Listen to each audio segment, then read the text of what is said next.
Yes, ang textbook natin, nandyan po naka-flash sa screen. And our topic for today is what logic is. I believe a lot of us are familiar kung ano ang logic. Nandun na-take natin ito, part of our subjects during college days. No? At a lot of us are very familiar about this. Pero siguro during sa college days natin, hindi na-tackle, no? Na itong logic na ito has a certain connection with God of the scriptures. And that's what we are going to dig later on sa ating discussions. But one fact about life, mga kapatid, every day, gumagawa tayo ng desisyon. Gumagawa tayo ng evaluations about life, no? Whether which university magpa-enroll tayo, yung mga estudyante natin andito na nagpa-plan na mag-aral sa college, at whether who's the better political candidates, which brand of gadget is more suitable for you. So, iba't ibang aspeto ng buhay, we make decisions, evaluations. That is, we form certain arguments in our head and then come up with a decision later on pag after na evaluate natin ang mga bagay-bagay. So, in other words, gumagawa tayo ng argument, no? By argument, hindi natin sinasabi na this is like a heated verbal clash, no? Argument has a certain usage na iba, no? It is a reasoned statement or conclusion that is an argument. And at this point, makikita din natin na may biblical example tayo dito that's really the case. Let's say, for example, si Absalom, during the time na dumating siya sa punto that he was torn between two counsels or advices. May dalawang nagbigay sa kanya ng counsel, one of which is si Hushai, the other is Ahithophel. But Absalom was convinced, he listened to the wrong advice of Hushai instead of the good advice given by Ahithophel. Dahil nagkamali siya sa kanyang pagpili ng kanyang decision, he was compelled to believe the arguments of another person. Ang resulta nito, mga kapatid, Absalom's army got defeated. It resulted eventually to his death. Although alam natin sa story, no, that it is because of the sovereign plan of God that makes these things materialize. Pero the means by which si Absalom ay nalid siya sa kanyang defeat was because of his wrong decision to believe the person who is not supposed to listen. All right? Now, ang main point dito sa arguments, no, arguments can either deceive us or it can provide good counsel for us, no? Marami tayong mga arguments na napakikinggan. Usually, no, doon sa mga may mga scams na nangyayari, they try to convince you na kayo mag-register or you purchase this particular products, and tayo naman is, since na-highlight yung mga benefits, madali tayo minsan nako-convince. But sometimes, ang arguments din ay ginagamit para magbigay sa atin ng mga mabuting counsels. But the rules, paano ba natin malalaman kung ang isang advice or ang isang counsel is reliable? The rules that determine whether or not an argument is reliable, persuasive, and valid is what we call logic, mga kapatid. Yan yung mga rules na nagbibigay sa atin ng reliability na itong desisyon na ginagawa natin is the best decision. Right? Now, si Isaac Watts, mga kapatid, no, he shares some of the points, hindi po ito galing sa akin, no? This is from Isaac Watts. Nagbigay siya ng mga certain points bakit kailangan natin aralin, no? Kailangan nating i-learn itong tinatawag na logic. Sinabi niya that, number one, our intellectual powers need assistance because they are frail and fallible. We understand, mga kapatid, sa ating theology, na because of the fall, because of what happened to Adam as our federal head, nagkaroon ito ng impact sa buong aspeto ng ating buhay in our all the faculties of our being, at kasama na din dito, mga kapatid, no, yung ating way of thinking. Now, dahil sa fall na yan, mas all the more nangangailangan tayo na magkaroon ng assistance in how we think about matters. Alright? And number two, we form 1,000 of judgments sometimes, no, or most of the time, before our reasons is matured, no. Napakabilis natin magdesisyon agad, although hindi pa nagkaroon tayo ng hindi pa natin na mature yung thinking natin, hindi pa natin na evaluate ang maraming mga bagay, hindi pa natin na consider yung mga important things to consider, we hastily make judgments agad-agad. So because of that, mas all the more kailangan natin ng logic. And number three, many truths have difficulty and depths in them. Although tayo po mga kapatid, no, as Reformed, naniniwala tayo that the perspicuity of the Scriptures or the Scriptures are clear and it can convey the message clearly, the message of the gospel to be specific. Pero alam din natin ang katotohanan that even the Bible says that there are some parts of the Scriptures that are difficult to understand. And meron ding iba na mas clear, na madaling maintindihan siya mga kapatid. And even in interpreting passages of Scriptures as preachers in the church or preachers in our home, kakailanganin din natin yung logic. Why? Because possible na tayo magkakamali sa ating mga interpretation sa mga passage or text sa Bible. So napakahalaga niya kasi kung hindi natin i-practice ang paggamit ng logic, magkaroon din siya ng mga untoward consequences sa mga bagay na ito. So, in other words, mahalaga pala na aralin itong logic, mga kapatid. So, first natin na itatakil is what logic is not, no? Before we talk about what logic is, let's talk about certain misconceptions about logic. Okay? This is something that we should be cautious kasi many people have different understanding about logic. For example, this is very common, mga kapatid, no? Logic is against emotion, right? Pag ikaw ay masyadong emotional, your friends might say, you're not being logical. Napaka-emotional mo na tao, no? It's as if that logic is something like a suppression of feelings or an elimination of emotion, which is not really the case, mga kapatid, no? Hindi porke emotional ka, illogical na, right? So, actually, mga kapatid, no, may isang halimbawa tayo, no? It accords to logic. For example, if one of your loved ones just passed away, of course, you are emotional during that period of time. And the question is it illogical? The answer is no. It is perfectly logical to be sorrowful when one of your loved ones passed away. So, hindi siya. There is room, actually, for emotions and rationality ay compatible siya with each other. Bakit, mga kapatid? Since God, nilikha tayo ng Panginoon, nilikha tayo ng Diyos, not only as rational creatures, right? But He also created us as emotional beings. So itong dalawa, pagiging emotional and pagiging logical, there is actually room for both, no? So hindi siya against. In other words, logic is not against emotion. And number two, logic is against religion. Di ba?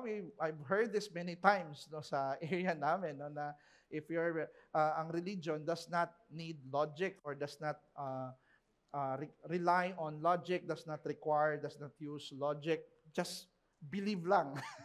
So, I heard this also, this kind of misconception. Sinabi ito ni Jason Lyle, na point out niya ito kasi na-experience din niya na some people have that kind of thinking na pag nasa church or when we talk about religion, parang wala yan sa domain ng logic. But the case, mga kapatid, religion, and every religion has a certain system of beliefs, right? Meron silang tinatawag na mga confessions, statement of faiths, meron silang system of beliefs.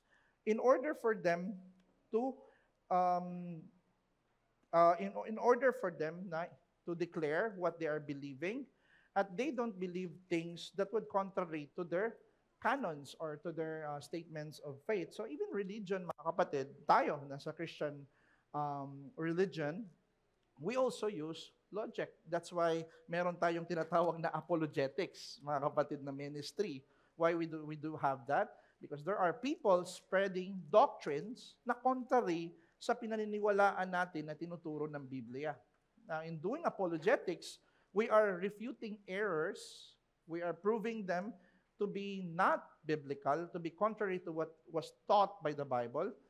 So yan, gumagamit tayo ng logic.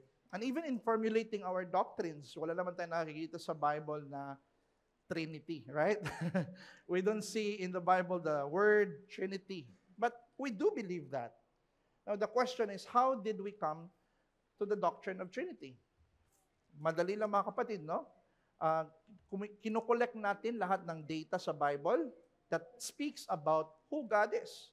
Pinakita dito, the Son is God, the Holy Spirit is God, the Father is God. But the Bible says, there is only one God.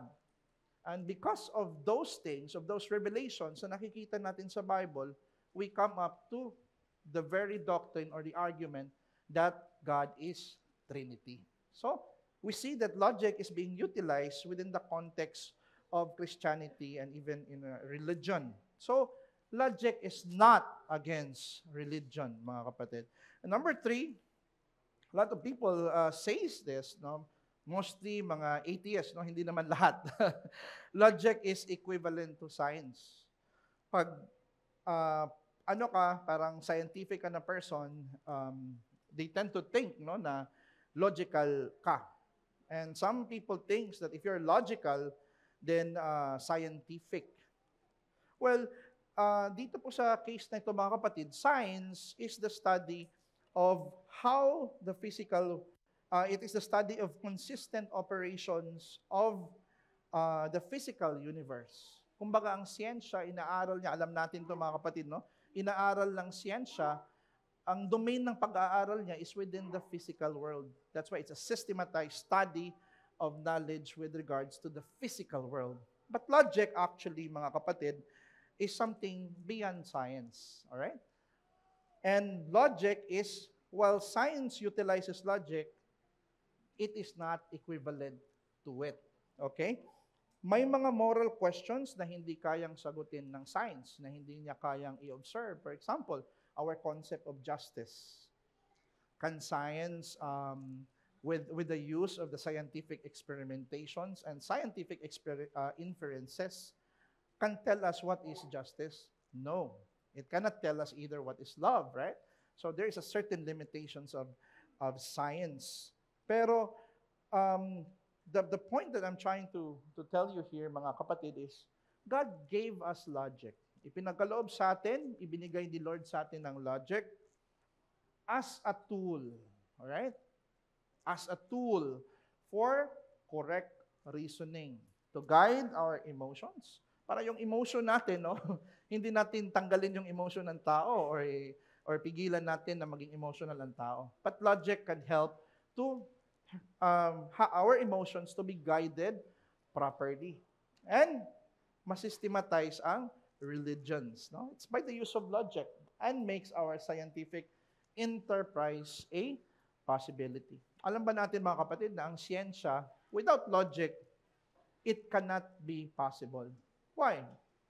The reason is, if sa siyensya kasi you have to gather one data and another data, then after that, you make inferences, you make deductions, or you make logical conclusions.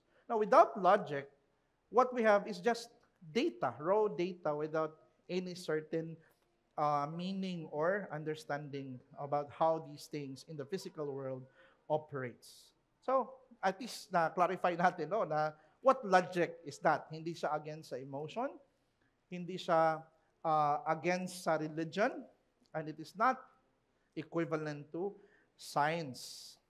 And the question is now, so therefore, ano ba talaga ang logic, Brother Jess? What logic is? So I'd like to talk about what logic is. But before we go into this particular part, gusto ko po sanang i-explain, mga kapatid, na I think we have to go here already. So, logic, mga kapatid, is the study. This is from Jason Lyle. Nakalimutan ko lang lagyan ng quote, mga kapatid.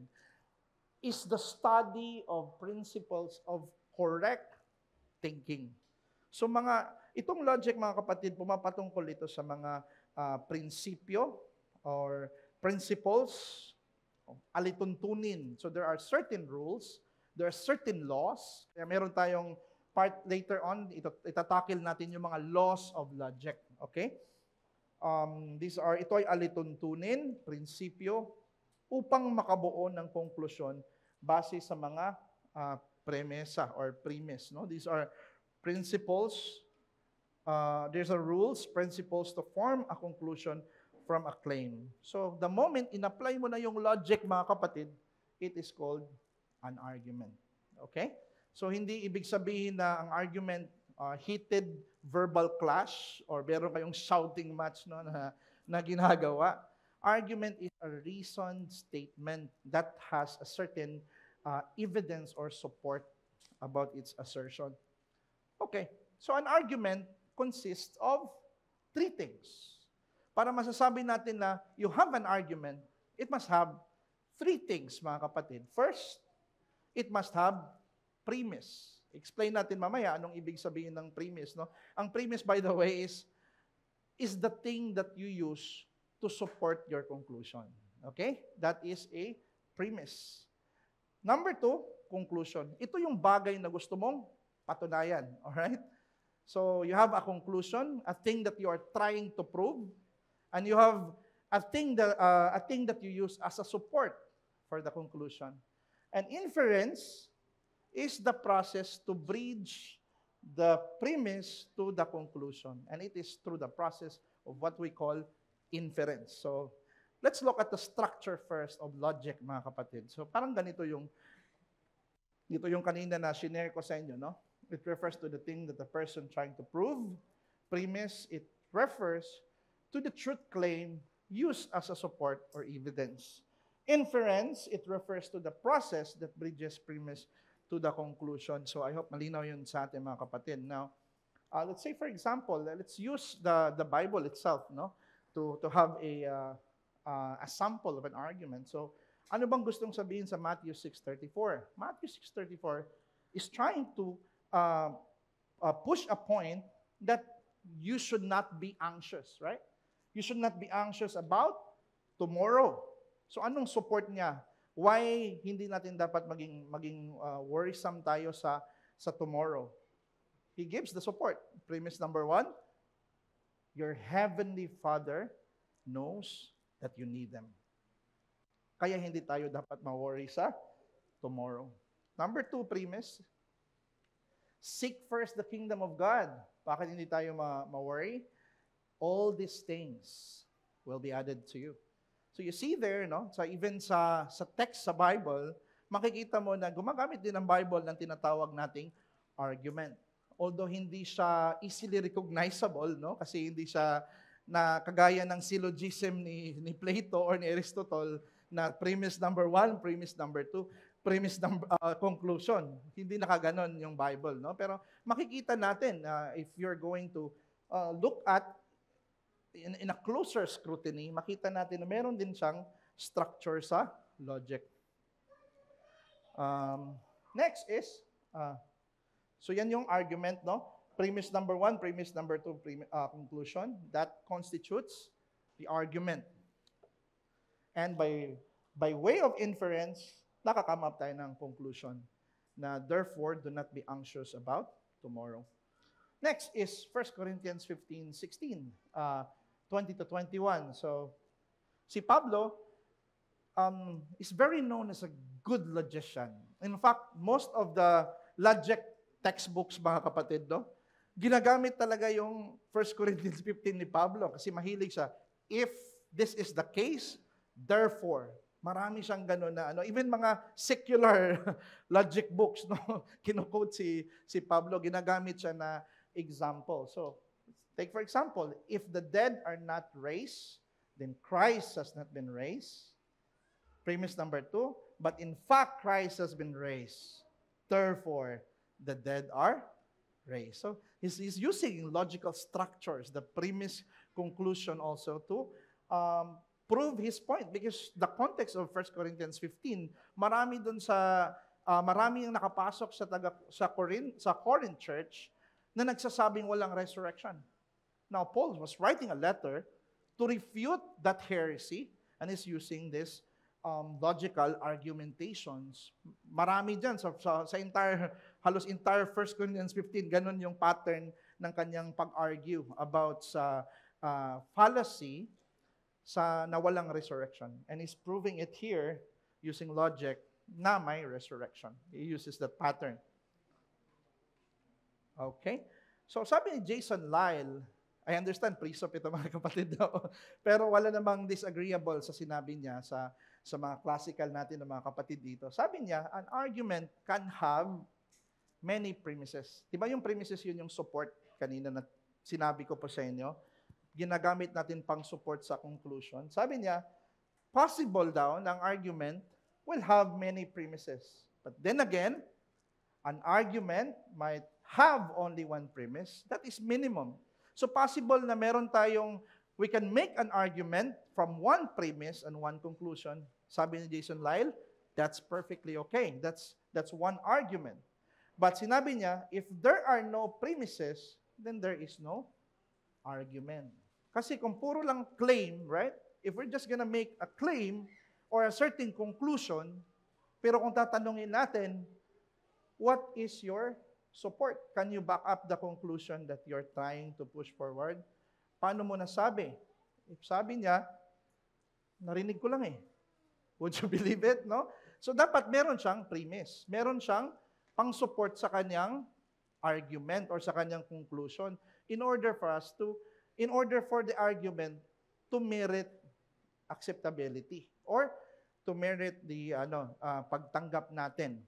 So here, makikita natin sa example na Paul has one premise, but he has two conclusions. So that's two arguments. No? And if Christ has not been raised, ito yung first conclusion niya, your faith is futile and you are still in your sins. Pwede mo itong gawing point sa sermon mo. Dalawa na ang point sa sermon, mga kapatid. Conclusion number 2, then those also who have fallen asleep in Christ have perished. So, we see Paul using that kind of argument. Pero, may mga argument din mga kapatid, no, na it sounds correct. But if you're going to study it deeply, hindi pala siya tama. Yung structure lang yan correct. For example, let me give you a funny example here. No? Nakuha ko lang din to mga kapatid sa mga textbook. No? Stars are heavenly bodies. Is that correct? Tama naman, di ba? Stars are heavenly bodies indeed. Sinabi niya doon, Michael Jackson is a star. Therefore, Michael Jackson is a heavenly body. If you're going to look at the structure or the form of that, sasabihin sa atin ng mga logicians, the structure is valid. Pero ang content niya mga kapatid, no, yung truth value, ang fallacy doon lies on the word star. Right? Because star is used here to mean differently than the star that is being spoken about in premise number 2. And that fallacy is, I think, it's a false dichotomy. Di ba? I'm sorry. Fallacy o ambiguity, ang term ng ano niyan, na fallacy. No? So, iba ang meaning dito than here on the second part. So, through sa structure na ito, mga kapatid, by looking at the structure of logic, ma-identify natin easily yung maling argument. Right? So, na-assess natin ito ng maayos. The point here that I'm trying to get across is that logic enables us, nakakatulong talaga siya sa atin, to understand the structure of an argument and assess the validity of its conclusion. So you might have a good structure. Those structures are correct at face value. But if the content and the content of those things are ambiguous, hindi siya makaka-provide ng tamang konklusyon. Okay? So warning lang mga kapatid, in every argument presented, we do not need to believe right away. So dapat it's okay to say I don't know. All right? And it's okay to say I have to suspend my judgment at this point. No? Hindi mo kailangan maniwala agad, mga kapatid. Not unless biblical truth yun na clear sa scripture, mga kapatid. No? Pero if someone tries to convince you of a certain thing, wala talaga. It's perfectly okay to say, I don't know. Or, I have to suspend my judgment. Or, aralin ko muna. In fact, my favorite philosopher, let's say Socrates, before siya uminom ng poison or hemlock, mga kapatid, no? Sinabi niya doon sa nag-indict sa kanya, all the people that are here, I am the most intelligent. Ba't niya nasabi yun? Because I said, I don't know. While you claim to know everything, but the truth is you don't know at all. You are not aware of your own ignorance. You see that? So it's okay na mag-suspend ng judgment or hindi mo na mag-decide, right? Kung hindi pa mature ang ating thinking sa mga bagay-bagay, mga kapatid. And we can assess the premises or supporting evidence if valid, true, or reliable before making definite judgment. So, pag-isipan natin ng maayos, no? If it necessitates for us to use logic in our decision making, that's fine. Pero tandaan natin, mga kapatid, no? May limitation din itong logic. All right? So, logic is the reflection of how God thinks. Pero may limitation din ito, mga kapatid. May mga bagay na hindi kayang i-fathom ng logic. And for example, kaya bang ma-explain ng logic na ang eternality ng Diyos, ang greatness ng Diyos, di ba? Hindi naman kaya niyang ma-explain yon or ma-exhaust niya yung mga bagay na yon. How can you explain someone without a beginning or without an end? If you think about it, napakahirap niya. At may mga bagay, those are things that logic cannot fathom. But sa special revelation, mga kapatid, that's the time that logic needs to bow its knee before the revelation of God, no? Kumbaga, ang logic is handmaiden of God's revelation pa din. So, just to provide a warning, no, doon sa logic. I think, when we talk about logic, napakahalaga ng taong to, mga kapatid. Si Aristotle, alright? Aristotle was known as an ancient Greek philosopher. He was the father of logic. He was born in 384 BCE in Stagira, Chalcedon, Greece. In fact, ang isang philosopher, mga kapatid, na pinangalan ng Immanuel Kant, sinabi niya, 2 milenya na ang lumipas. There is still no significant addition or contribution in the field of logic than what Aristotle has already given us in his book, The Organon.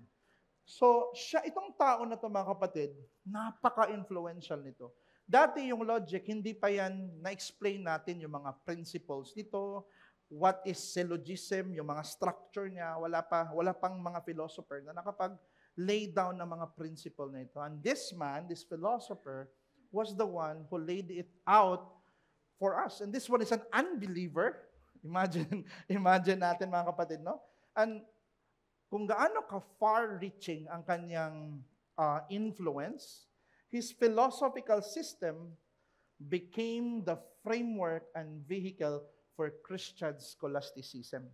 Sa era ng Christian scholasticism, mga kapatid, I believe familiar kayo nila Thomas Aquinas, si Anselm, yung mga era ng kung saan nagsusulputan yung napakamatalinong mga Kristiyano na nag-lay down ng mga arguments for God's existence. Sila, mga kapatid, no?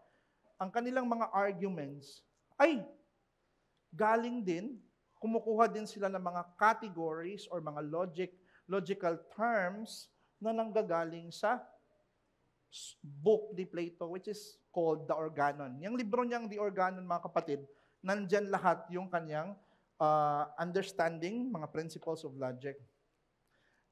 Familiar tayo sa distinctions of persons and substance sa Trinity, di ba? Alam natin na ang being is different. May distinction yan sa person. So, even yung word na substance, ono substansya, galing yan sa libro ni Plato, mga kapatid, nang indebted tayo sa kanyang work. Kumbaga, kung gumamit tayo ng mga ganong mga categories. So, Aristotle was the first philosopher who popularized and explained the principles of logic as it's known today. His book, The Organon, has timeless influence on the succeeding generations. Siya yung ginamit ng Panginoon. Yan yung laman ng kanyang libro. Doon tayo nalalaman, no? Doon nakikita ng mga philosopher na dapat pala may mga categorizations. Yung mga terms, it started off from that book. Yan yung mga content, mga kapatid, no? Pati yung mga logical fallacies. But guess what? For Aristotle, mga kapatid, nevertheless, his knowledge of logic, para sa kanya, because some people think na ang logic daw is one of the sciences. Part siya ng mga branches of sciences, like for example, natural science, sociology, kasama daw doon ang logic. But for him, no, logic, para sa kanya mga kapatid, no, is the tool employed by all sciences. Lahat ng mga sciences, mga kapatid, gumagamit ng logic as a tool. So it's universal, mga kapatid. Now let's look at this person, Matthew Barrett. Sa kanyang recent review, I think that was last year na release niya na libro, sinabi niya na as the schoolmen pertaining to the scholastics, ito mga kapatid, itong mga sila si Thomas Aquinas, na ni-follow din ng Reformation nila ni John Calvin, John Owen, as the schoolmen encountered difficult exegetical, theological, and philosophical dilemmas, terms, distinctions, and logic itself all introduce a type of clarity and coherence. So, through the use of logic, dun sa era na ang mga Kristiyano is tumatalino na, kasi tumatalino din yung kalaban natin, mga kapatid, no? Ang mundo kasi at ang mga cultic religions ngayon at ang kilos ng kalaban natin, si Satanas, nag-i-improve din kasi yung kanilang knowledge, right? Para naging sophisticated na ang mga skeptics sa panahon natin ngayon. If you're going to look at sa mga groups sa Facebook, makikita mo ang mga atheists ngayon, no? Gumagamit na sila ng mga highly sophisticated arguments. Kaya totoo ang sinabi ni C.S. Lewis, good philosophy must exist in order to counter bad philosophy. So, kaya kailangan nating aralin to. Nakatulong ito, mga kapatid, sa mga early Christians down the history. At I believe sa ating era ngayon, mga kapatid, this would give us great help in the service of our Lord and Savior Jesus Christ. And the point that I was trying to belabor earlier, Aristotle did not invent logic. Many people think that he was the one who invented or formulated logic, but it's not really true. He did not create logic as we have today. Logic has been existing long before Aristotle came in history. Nandun na yung logic. And he simply discovered it. The way Newton discovered also sa mga sa siyensya. Now, spoke about earlier, na itong logic, meron itong laws, right? May 3 laws ito, mga kapatid, at least ang logic. And that's the thing that we're going to talk about in this following slide. So the first one is the law of non-contradiction.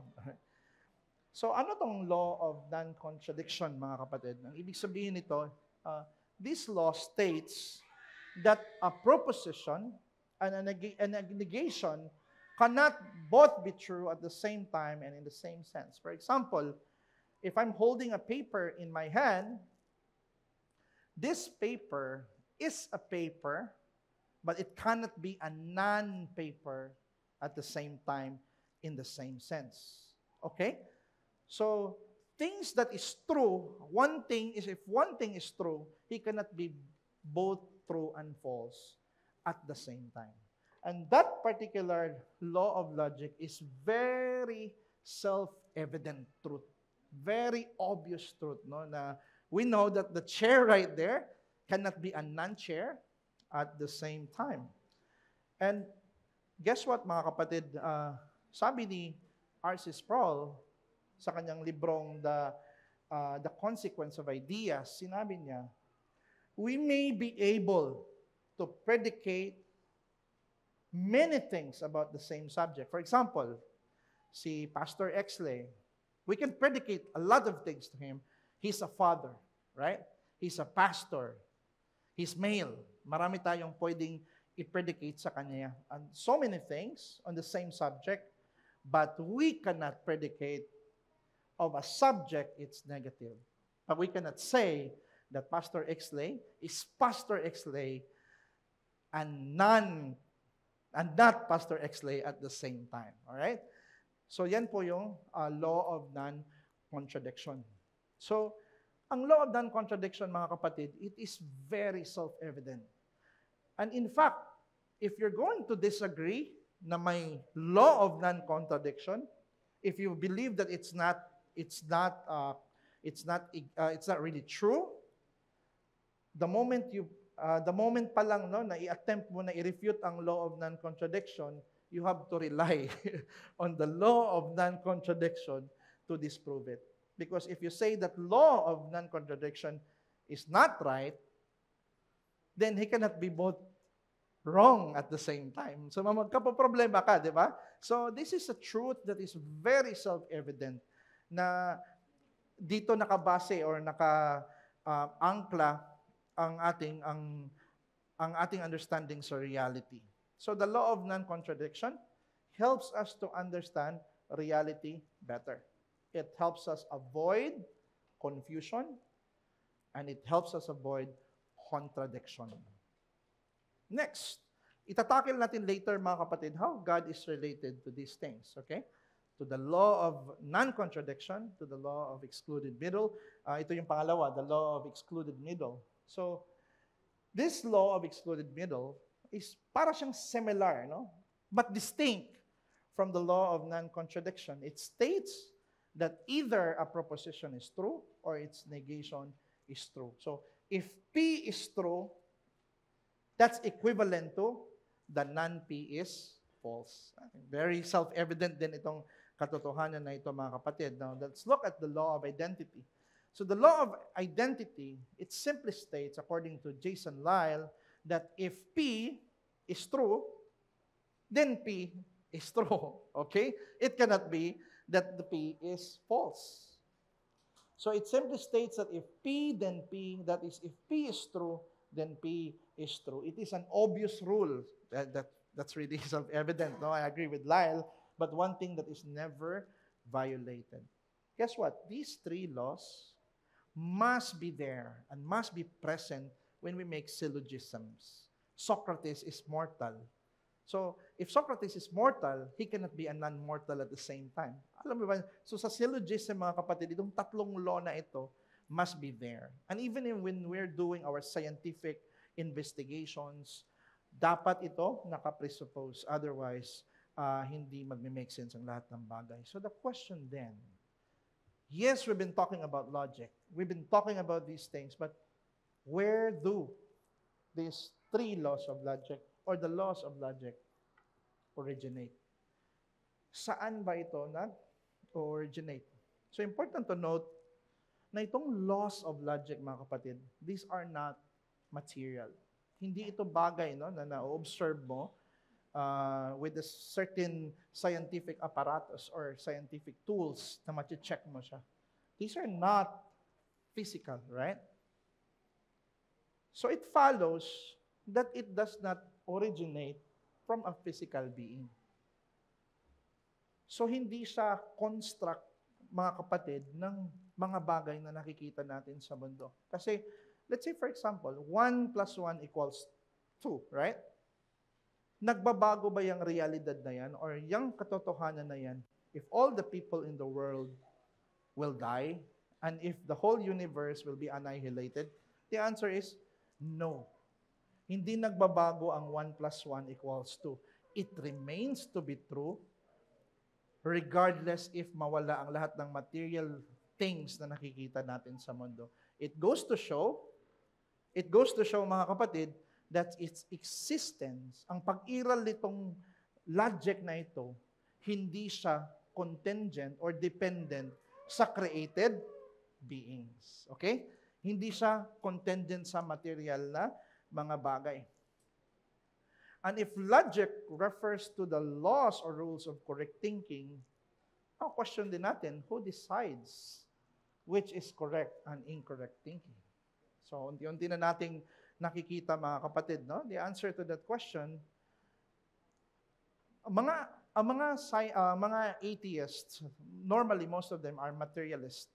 They believe na ang nag-i-exist lang sa mundo are those things that can be studied by scientific tool, right?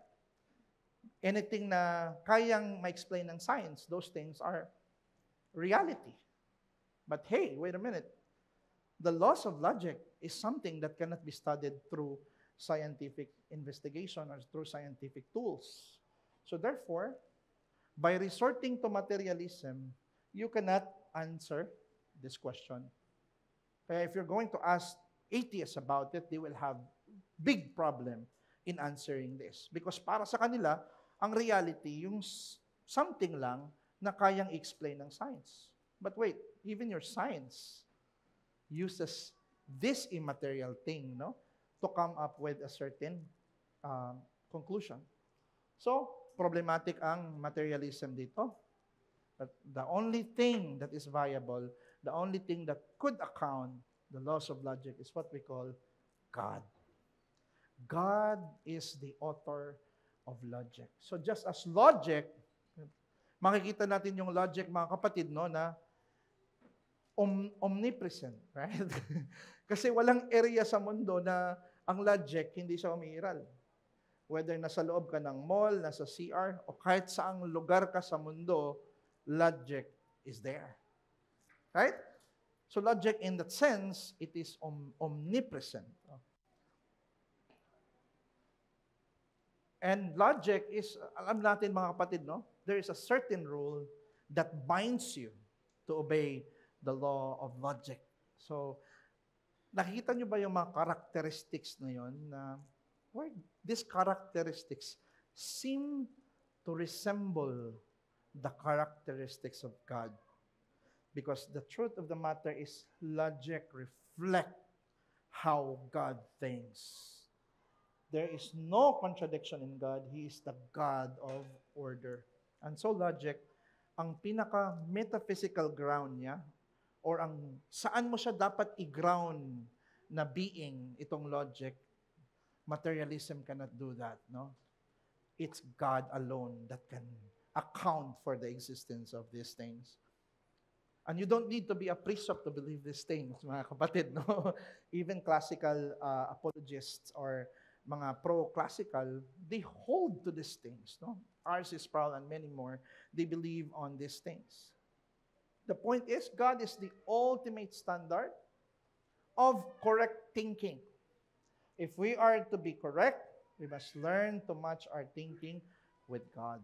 So, now let's look at the biblical basis for the laws of logic. So, first, God is the ultimate basis. We talked about earlier the law of non-contradiction, right? And also the law of excluded middle. Now, let me present to you, mga kapatid, that ang basis nitong laws na ito sa logic is God. Jesus said, I am the way and the truth, right? He's the truth. Because God is truth itself, there is absolutely no contradiction in Him. No falsehood nor lies ever dwell with His nature. So when God created the world, who God is imprinted into every nook and cranny of the created things that we see around us. So, ganun yun, mga kapatid. Maging ang tinatawag nating logic. Siya ang pinaka-ultimate na basis nun. The law of non-contradiction and excluded middle find their foundation from God's attributes. Number two, God is the ultimate basis for the law of identity. If P is true, then P is true, right? God said to Moses, I am who I am. This is the tetragrammaton, mga kapatid, no? So here, God's identity is showing to be absolute. He is who He is. No? He is not changeable from time to time. God determines our identity and everything in this world. Lahat ito nakaugat sa revelation ng Diyos, kung sino ang Diyos, kung ano ang Diyos. Kaya, it's wrong to be relativist to say, well, I believe Christianity is true for others, but not necessarily true for other people. That's wrong. Why? Because Christianity upholds the idea, upholds the fact that Jesus rose from the dead. So if Jesus rose from the dead, then it cannot be equally true to say that God did not raise, that Jesus Christ was not raised from the dead, right? So they are simply not compatible to believe in a relativistic philosophy na what is true for one may not true for others. Ang claim po ng Bible is an absolute truth, mga kapatid. This is an absolute claim na kiniklaim ng Panginoon. It's either Jesus is true or He is false or He is not true. There is no middle ground between that claim. And God's identity is absolute. So whatever God assigns to us, it is perpetual and unchangeable. Pwede papasok po dito yung gender talk, right? So whatever God designs you, it is meant to be perpetual. Si Lord ang magde-decide about identity and things of that sort. The law of the identity finds its origin in God Himself. Now you see that the logic, itong logic pala na nag-ooperate dito sa mundo na ating ginagalawan, ito pala ay nagmumula sa kanyang karakter, sa kanyang persona, sa kanyang being. Kaya mga kapatid, there's a call to be biblically logical. In Isaiah 1:18, we saw that na sinabi dito, "Come now, let us reason together, says the Lord." I think in Septuagint, the Greek translation of the Hebrew, has that apologia, no? So, even God invites that let us reason together, no? Let us use logic, use the mind, be rational as what God designed you to be, no? Yan yung sa Isaiah 1:18, because the people during the time, the Israelites have not obeyed the Lord. They've went to idolatries and many more. And God wants them to be rational. Come and let us reason together. Though your sins maybe, kahit gaano pa kaitim ng iyong kasalanan, ay papatawarin ko at I'll make it white as snow. So God used appeals to the people of Israel to use their logic, to use their minds. And 1 Peter 3:15, makikita natin, always being prepared. Dapat preparado tayo to make a defense. That's apologia. All right? So that's where we derive the word apologetics, no, from the word apologia, to anyone who asks you. So dapat naka-prepared ang iglesia na may logical answer siya sa lahat na magtatanong sa kanya. But we do it with gentleness and respect, no? Because yan yung tunay na apologetics, mga kapatid, no? Hindi yan pataasan ng pride, no?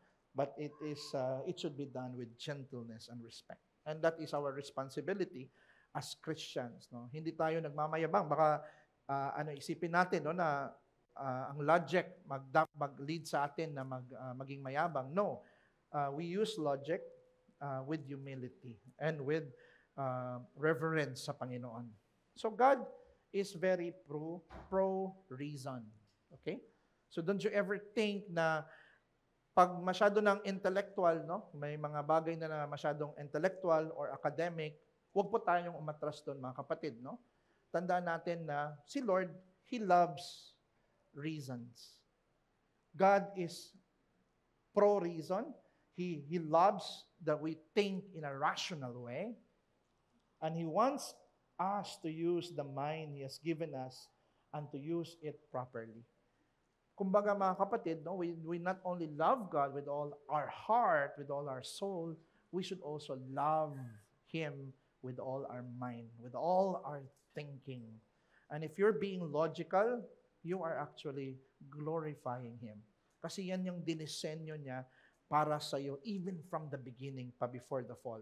So ang conclusion natin dito, mga kapatid, in this fallen and sinful world, alam natin, maraming mga deceptions dito, no? Maraming falsehoods na nag-aabound dito sa mundo na ginagalawan natin. This is a fallen, wicked world and we are only sojourners here dito sa mundong ito. So possible na ma-encounter tayo ng mga ganito or even mga cults na magpupunta sa mga bahay ng ating mga kapatiran para i-convince sila sa mga maling katuruan.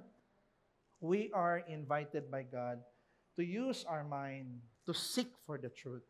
That by using our mind, mga kapatid, no, mas lalo pa tayong mamangha sa kanyang revelation, sa mga katotohanan na ibinibigay sa atin, no. To seek for the truth which is ultimately found in Him and His holy word. So, mga kapatid, yun lang po yung part 1 natin sa ating discussion sa logic, pero yung mga part na ng inductions, deductions, modus ponens, and more, that would be by March na ituturo ko po sa part 2. So for now, ito po yung references, no, na ginamit ko, mga kapatid, para ma-deliver yung lecture. So a huge chunk of those lecture are coming from these references. So yeah, I'll be opening the floor for question and answer. If meron po kayong katanungan or meron kayong certain clarifications, please go ahead, mga kapatid. Or meron kayong idagdag, no? Realizations, feel free to do it. Go ahead po, brother. Hello po, Brother Jezreel. Ang question ko po ay, ang faith po ba ay parang logical thing?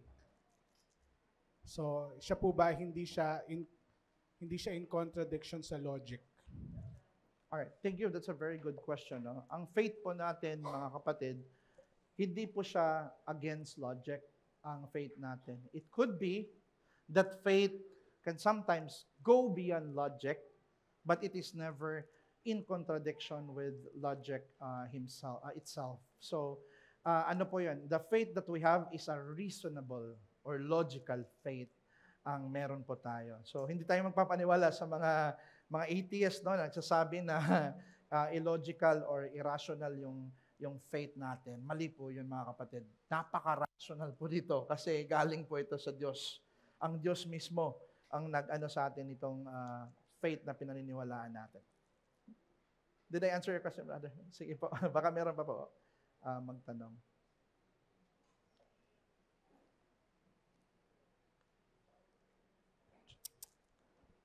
Sige po. Question ko lang po. Kasi I've heard from someone na those who may parang warning for those who enter into seminary na parang merong tendency to be rigid in their faith, like parang lahat over-intellectualize. Mm-hmm. So, how for those, if I think, syempre, as you preach and prepare, you really engage your mind and all. But how do you, like, not become detached from the things that you're learning? And, kasi yun nga, parang meron tayong sigurong thinking na parang to be logical is to be not emotional. Pero how do we deal with that? Like parang hindi tayo like being led by our emotions, but aside, pero also hindi tayo devoid of it when we're studying things of God. Yeah, that's a very good question, no? Because it's a fact, mga kapatid, no? Always na we have this proclivity or tendency na the moment we go deeper with logic kasi, parang nalilid tayo sa, that is for intellectual satisfaction na lang yung ano natin no? And marami akong kaibigan na mga reform before, that they were guilty of that. Kumbaga, nag-reform daw sila, pinili nila yung reform theology. Ngayon, unbeliever na itong kaibigan ko. Pinili niya yung reform theology dahil intellectually satisfying. Kumbaga, wala doon yung, hindi nag-led sa kanya yung katotohanan na mas lalo pa niyang mahalin yung Panginoon. Na mas lalo pa niyang, hindi niya naggamit yung katotohanan yun, mga kapatid. No? So, tayo ay prone tayo lahat, no? Hindi lang naman yung tao na dinidescribe ko. Lahat tayo, kahit siguro mga Kristiyano na tayo, may pride din talaga tayo. May tendency tayo mag-resort into pride, especially kung tumatalino tayo. Pero yun nga kapatid, no, ang maganda doon, if nandito tayo sa iglesia, since we are here in the church, malaking blessing ng iglesia sa atin. Kasi here in the church, we can watch one another. Natutulungan natin ang isa't isa, na pagpagsabihan natin ang bawat isa na parang yumayabang ka na yata sa ganitong bagay, no? In a spirit of love. Kumbaga, napaka-helpful dito ako experienced this when I was in my church na ang mga tao na nandun sa Cebu is hindi naman sila ganun sa mga academic na mga matter. So, ang sarap pakinggan na pagsabihan ka na yumayabang ka na, no? Pero alam mo naman natin na nagsasabi sa atin noon is the church, the member of the church who has, in which meron tayong assurance na mahal tayo. At siguro, ang ma-advise ko po doon sis is gamitin natin ang logic for doxology. Gagamitin natin ang logic na to gain truth about God, but these truths, we are going to convert it to make us bend our knees even more to be lost in wonder about the goodness of God. So, ganun dapat. So, maganda din na pagsabihan din, no, ang bawat isa. Magandang practice din po yan, mga kapatid. Pero hindi naman in a judgmental way. Parang it's concern. Any other questions? Sige po, go ahead. Sure.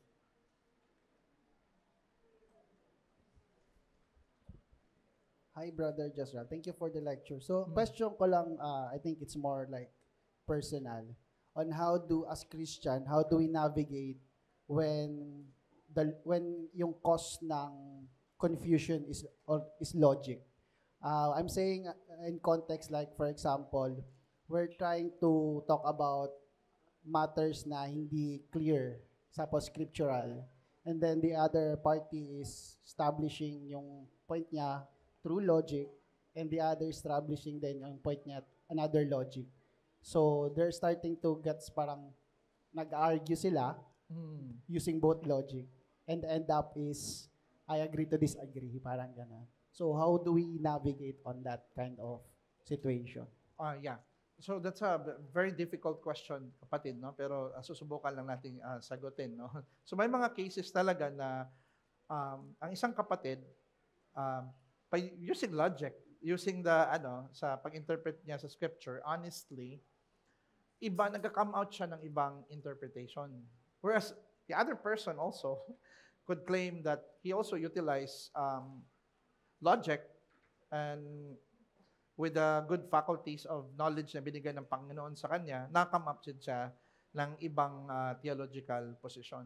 So, sa mga bagay na hindi masyadong clear ang scripture, I would say, mga kapatid, no, na yung term na agree to disagree or magre-research, hindi siguro dapat mag-lead yun na magkaroon ng division or mag-away or magkaroon ng mga unnecessary debates. Siguro maganda na aralin ang both sides kasi may mga areas talaga sa ating paniniwala na hindi tayo dogmatic. For example, sa eschatology, mga kapatid, no?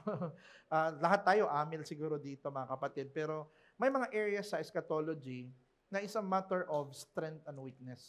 For example, parang nakikita ko tong posisyon na to, na ito yung ino-hold ko na position. For example, sa amillennial ako.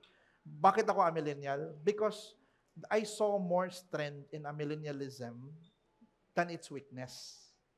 And possible din na yung ka-brother mo, may nakikita din siya either sa post-mill or sa pre-mill, more strength than its weakness. So sa akin dyan, i-invite for keep the dialogue going in a brotherly spirit. And mahirap din kasi sasabihin natin na tayo lang ang tama. Although may tendency tayo, no? Mali ka, no? Pero maganda na gentle and friendly dialogue among brothers should be pursued by each party. At yun yung pananaw ko sa bagay na yun, mga kapatid. All right. Feel free to disagree with me, mga kapatid, if I say something here na mali.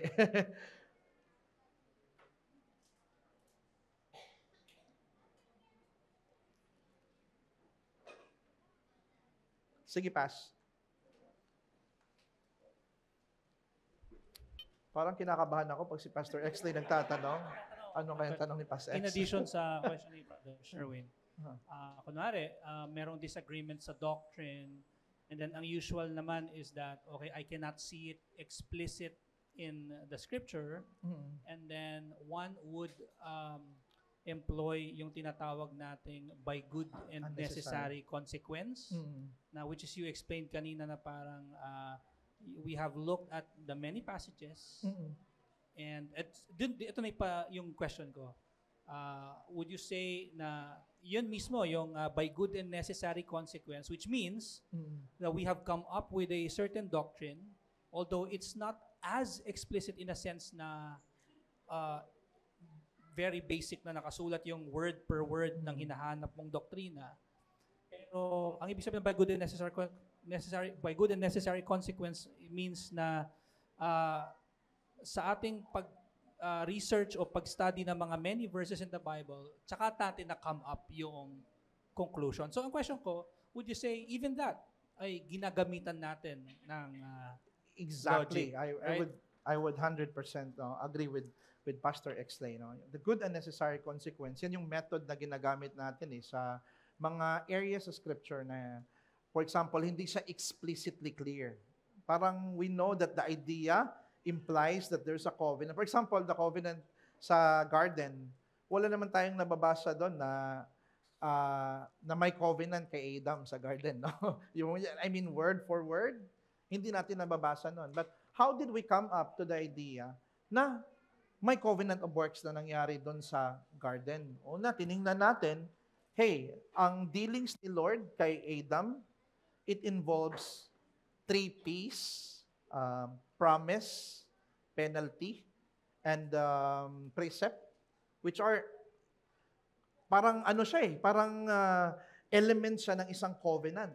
So from there, you gather that data na merong mga elemento na nagpapatunay na ito ay covenant.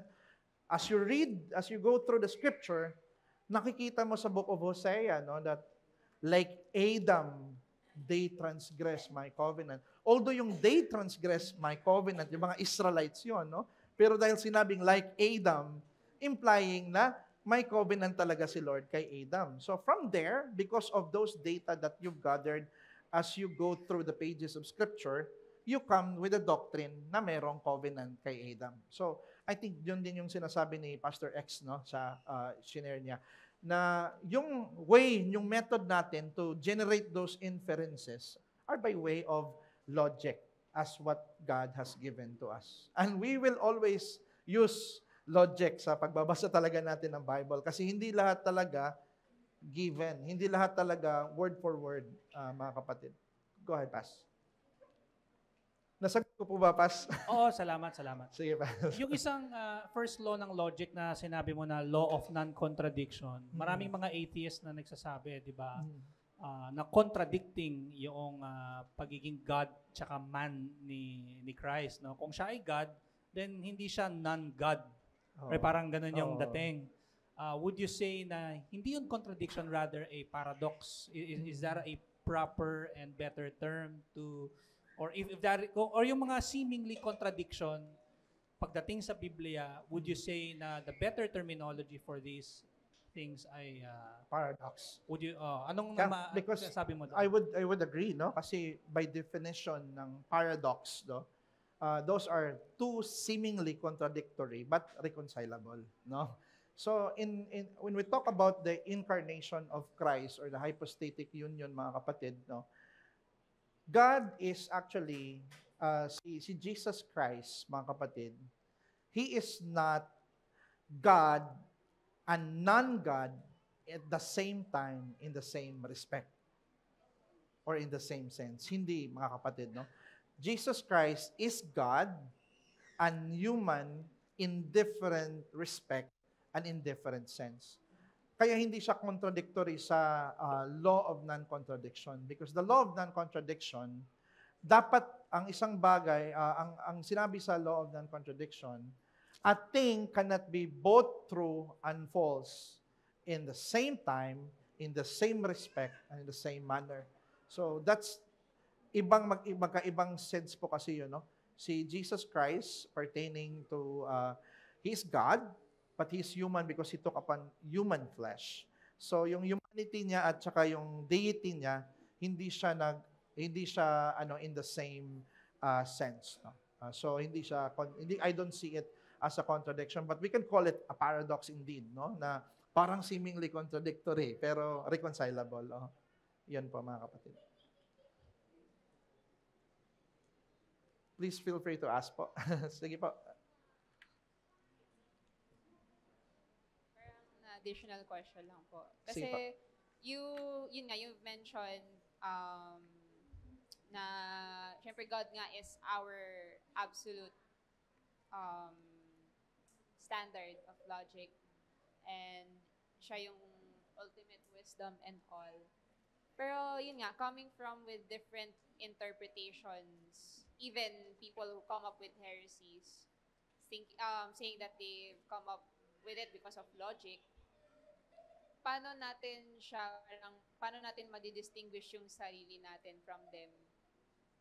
Like really saying that this is God's logic, this is kung we are both, yun nga, inferring naman in the same source, which is the Bible. Okay. So, since you're pertaining to the different interpretations ng mga, so why is it that other people read the Bible, intellectual people read the Bible but come up with a different interpretation than we Christians or Reformed, no? Parang medyo may kahirapan yung katanungan. Subukan ko lang, kapatid, no, na sagutin, no. So, those faulty on the person who interpret the text, marami kasi po siyang factor na involved, no? Isa na doon yung tinatawag natin na fall, no? which gives birth of the fallacies na encounter natin sa mundo. So, sa tingin ko, people, even the unbeliever, no, when using logic, since yung faculty kasi ng kanilang being, meron silang God-hating na aspect sa kanilang pagkatao eh. Kaya even though they can apprehend the truth, they can read the Bible, pero meron siyang, because you interpret the text through the network of your parang presupposition mo eh. So, yung unbeliever kasi meron siyang ganong tendency na mayroon siyang ganong tendency na iba ang kanyang iba yung devotion niya, iba yung love niya sa Panginoon. Kaya it also leads na ang kanyang interpretation din ay sometimes nagkakamali about sa God. Pero there are cults, there are other religions na tama naman yung view nila sa deity ni Christ that others are not. So I think napaka-complex, hindi siya simply ma-answer ng isang sagot, no? Kasi sa unbeliever's life, maraming involved doon na factors that we need to take into considerations. So, paano natin malalaman mali sila o hindi? If our interpretation, if our logical interpretation is actually biblical, nakikita natin na biblical, we can say na theirs are not. Kasi mapopoint out natin bakit sila mali. Madidiscern natin, makabigay tayo ng distinctions. Alright, so Mga kapatid, I think we're good. I hope that I have answered. Maybe later, you can ask me questions later. So let's go to the Lord in prayer. Our dear Lord, our God, salamat Lord sa iyong biyaya at pagmamahal sa amin. Despite po, Panginoon, na nasa post-fall era kami po ay iyong ginagayda ng iyong salita. Your word is our lamp in our feet. At binibigyan mo po kami, Panginoon, ng talino, knowledge that comes from you. You give us logic in order for us to properly function as what you designed us from the beginning. Napaka-overabounding, Lord, ng iyong pag-ibig, ng iyong graciousness dito sa amin, that we can't help but thank you and praise you for what you have done in us. Nawa, Panginoon, ang napag-aralan namin na topic, logic, will be in the service of the church in fulfilling its mission, in making decisions within the body, at makahelp nawa ito, Panginoon, sa pag-unlad ng bawat isa sa aming sanctification at sa aming pag-minister sa bawat isa. At nawa sa aming natitirang oras, Panginoon, sa pagsamba sa iyo, bigyan mo kami ng lakas at excitement and joy sa aming puso upang ikaw naman ay mapakinggan namin ang iyong salita at mapartake namin ang iyong sacraments, which is the symbol, which is a means of grace, a symbol of your special love that you've given to the church. And may your name be glorified in our midst and in your people. In Jesus' name, amen.